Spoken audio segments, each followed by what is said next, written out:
Shalom saudara-saudari yang dikasihi dalam nama Tuhan Yesus Kristus. Kita bersyukur karena kita dapat bertemu di sini. Saudara-saudari, selama PKP Anda mungkin melakukan banyak aktiviti bersama keluarga di rumah. Ada yang bersama rakan-rakan, ada yang bersendirian melakukan aktivitinya karena tinggal sendiri. Salah satu aktiviti orang ramai yang cukup luar biasa semasa PKP ialah membuat kue penyaram. Kue penyaram merupakan salah satu kue yang cukup viral semasa PKP ini. Ada yang mencobanya berkali-kali baru menjadi. Ada yang mencobanya hanya sekali terus jadi. Saya pada mulanya tidak mau membuat kue ini karena mendengar dari rakan-rakan yang mengatakan kue ini cukup cerewet, kue ini cukup menguji kesabaran. Dan saya berkata, mengapa saya harus runsing membuat kue ini? Namun saudara, pada suatu hari suami saya menginginkan kue ini. Dia ingin makan kue ini. Dan saya pun mencoba membuat kue ini karena tidak mau mengecewakan dia. Seperti setengah orang, percobaan pertama saya gagal. Di sebalik kegagalan ini, ramai saudara, ramai teman-teman memberi input memperbaiki cara menggoreng kue ini. Bagaimana adunannya, bagaimana menggunakan api kecil ataupun besar. Wah, sangat luar biasa. Tips yang sangat berguna bagi saya. Tanpa saya mencoba membuat kue ini, saya tidak akan pernah tahu kemampuan saya dalam proses membuat kue ini. Saya juga tidak akan pernah tahu betapa seronoknya membuat kue ini sebenarnya. Nah, saudara-saudari yang saya kasihi dalam nama Tuhan Yesus Kristus, mengapa saya menceritakan hal ini kepada kita? Sesungguhnya hidup kita ini juga begitu.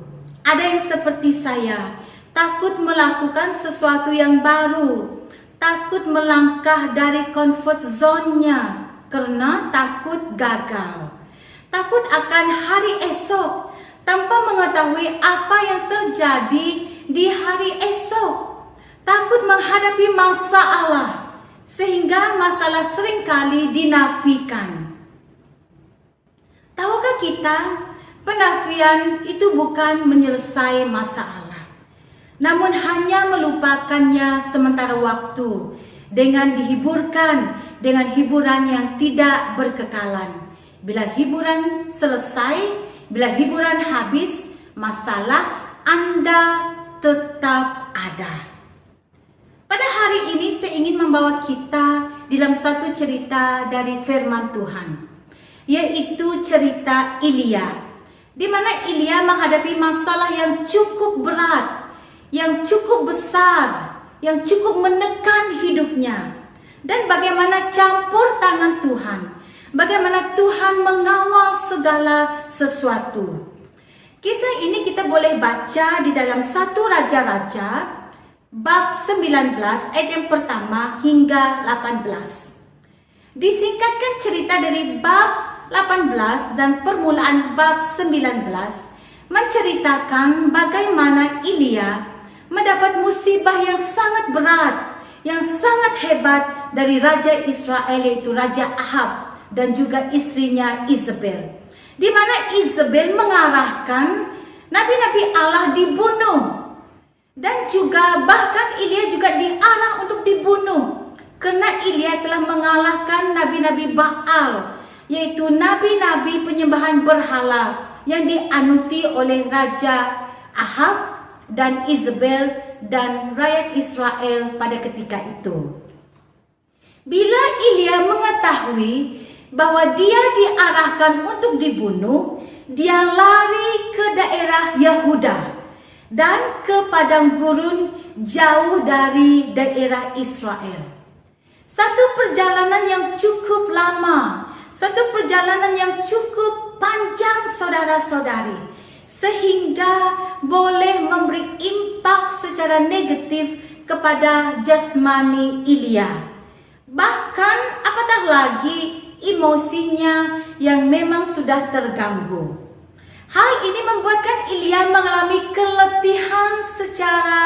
jasmani, keletihan secara emosi. Elia kesepian, Elia keseorangan.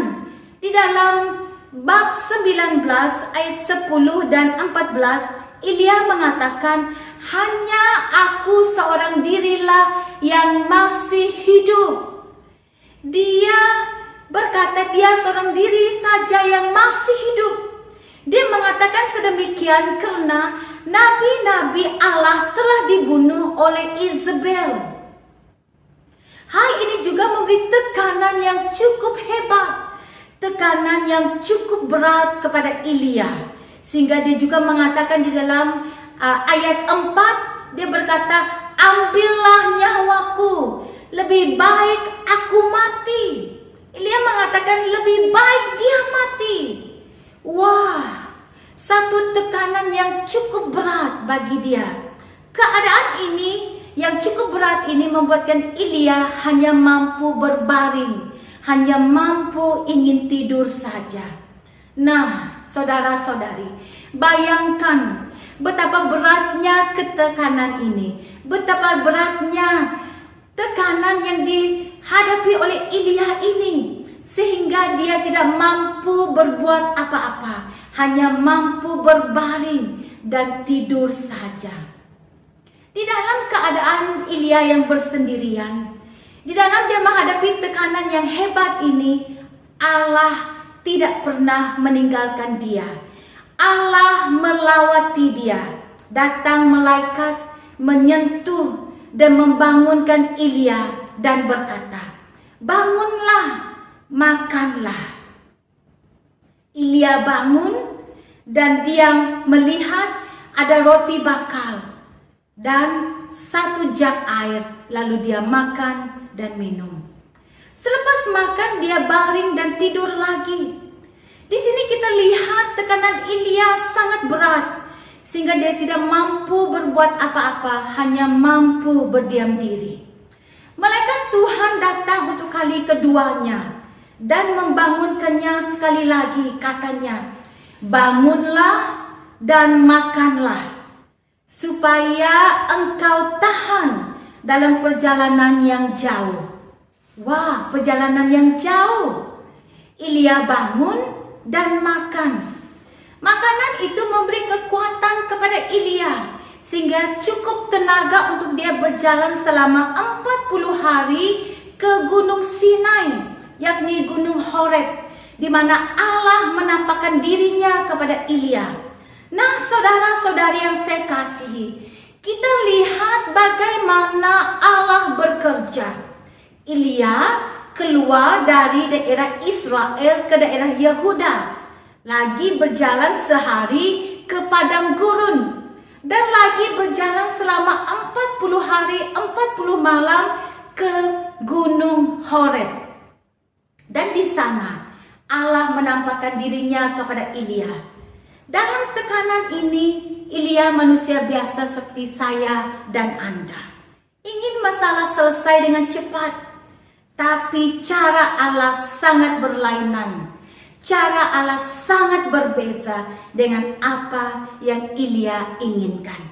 Di Gunung Horeb, Allah memberi semangat kepada Elia, di mana Allah menyuruh dia mengurapi seorang yang bernama Elisa untuk menjadi temannya di dalam pelayanannya sebagai nabi. Di sini Allah memberi kekuatan kepada Elia.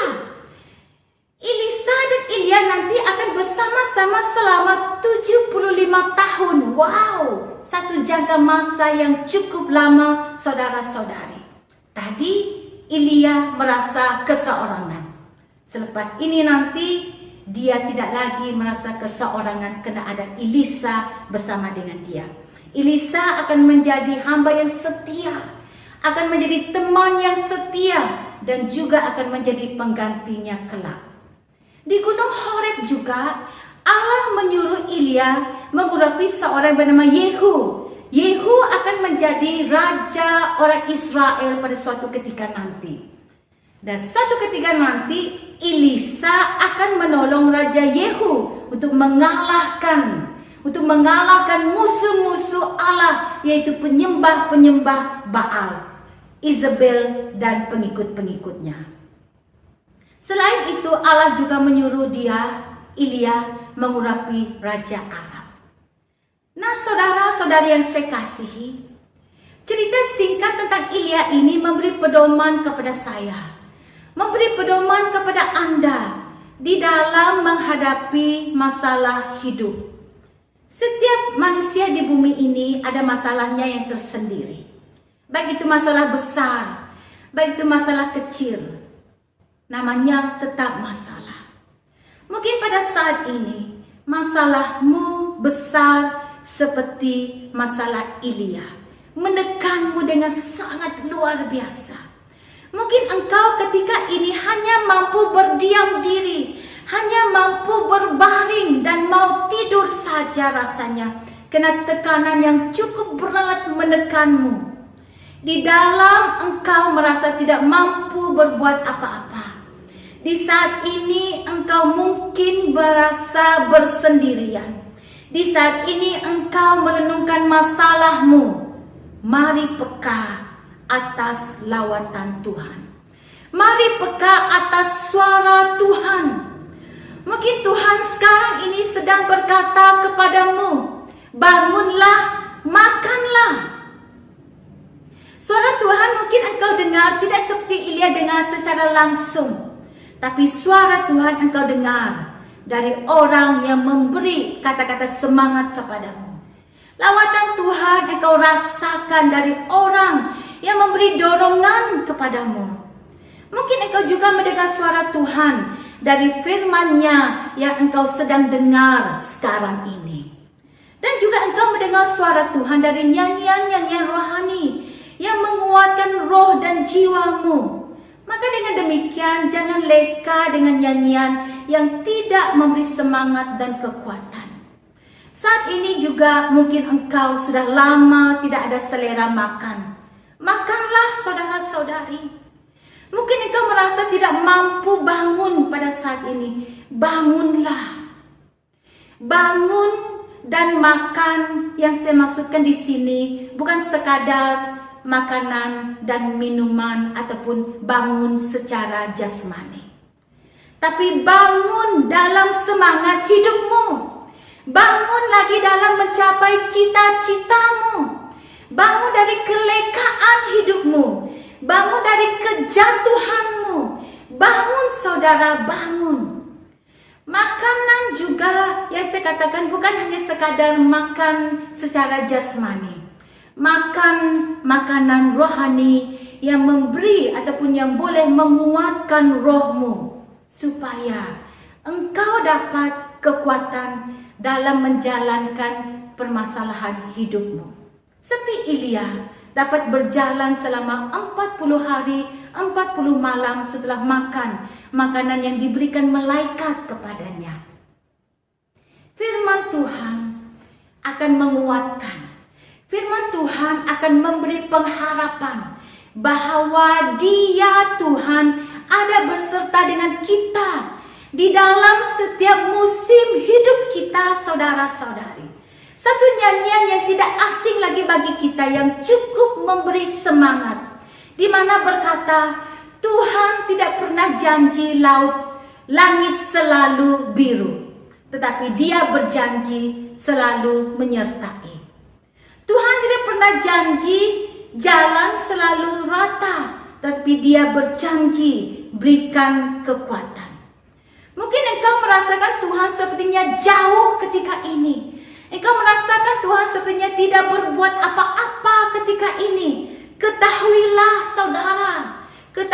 saudara-saudariku, bahwa Tuhan mengawal segala sesuatu.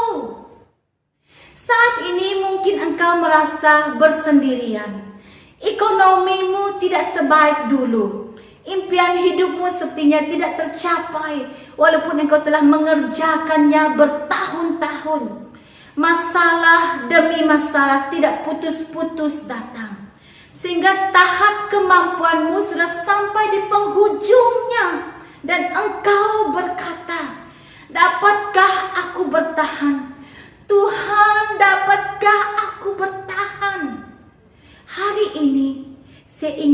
engkau fahami. Hari ini saya ingin kita semua fahami.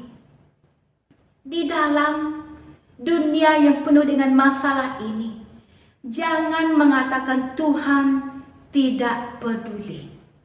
Mungkin banyak bisikan sana sini yang kita dengar dengan jelas. Mana Tuhan? Mana campur tangan Tuhan? Mungkin engkau harus seperti Elia, hanya berdiam diri, tunggu lawatan Tuhan sesuai dengan masa dan kehendaknya. Berdiam diri dalam firman-Nya, berdiam diri di dalam membaca firman-Nya, saudara-saudari. Mungkin engkau selama ini tidak pernah berdiam diri dalam firman-Nya, tidak pernah berdiam diri membaca firman-Nya. Saat ini, mari engkau lakukan. Berdiam diri di dalam doamu. Mungkin engkau selama ini pergi ke sana sini menceritakan tentang masalahmu, tentang pergumulanmu di sana sini, tapi engkau tidak pernah berdoa untuk masalahmu. Hari ini, saat ini, berdoalah. Berdiam diri di dalam melihat keindahan ciptaan Tuhan. Mungkin engkau tidak pernah ambil tahu betapa indahnya ciptaan Tuhan, karena leka dengan kesibukan, leka dengan hiburan yang memberi nikmat sementara. Hari ini, mulai lihat di sekelilingmu, saudara-saudari. Lihat betapa indahnya ciptaan Tuhan. Saat ini, engkau takut melakukan sesuatu perkara. Engkau sering prasangka, hari ini teruskan menjalani hidupmu. Jangan berhenti mengasihi, jangan berhenti memberi, jangan berhenti mengampuni. Perjalanan hidupmu tidak seperti yang engkau selalu inginkan. Namun, mari jalani bersama Tuhan. Rasakan pengalaman hidup bersama Tuhan. Rasakan setiap musim hidupmu bersama Tuhan. Lihat bagaimana Tuhan bekerja sesuai dengan kehendak-Nya, bukan sesuai dengan kehendak ataupun keinginan Anda. Tahukah Anda, saudara-saudari, Tuhan Yesus adalah Tuhan Allah yang perkasa, yang mengawal segala sesuatu. Maka dengan demikian, jangan takut, jangan menyerah, jangan mengalah. Mungkin pada saat ini masalahmu sangat berat. Saya tidak memperlekehkan masalahmu.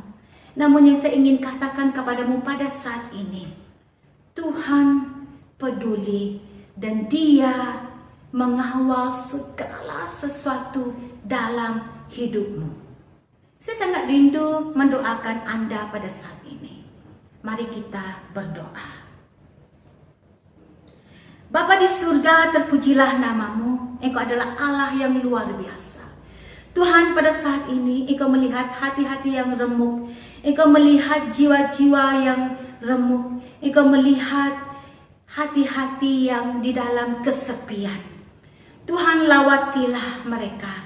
Lawatilah mereka. Sentuh mereka Tuhan. Pulih mereka Tuhan. Pada saat ini pulihkan keluarga yang di dalam porak-poranda. Pulihkan keluarga yang sudah tidak ada kasih. Pulihkan hubungan yang retak. Pulihkan hati yang di dalam kesunyian. Tuhan, buka telinga mata hati rohani kami untuk memahami firman-Mu, supaya firman-Mu menjadi pedoman dalam hidup kami, dan kami mengerti jalan-Mu Tuhan, bahwa jalan-Mu tidak pernah salah dalam hidup kami, dan kami dapat berjalan apapun musim hidup kami, berjalan bersama-Mu Tuhan. Terima kasih Bapa, berkaryalah, sentuhlah setiap kami, tiada satu pun yang terkecuali. Dalam nama Tuhan Yesus kami berdoa. Amin. Terima kasih jemaat Tuhan yang dikasihi. Tuhan memberkati kita. Terima kasih. Haleluya. Amin.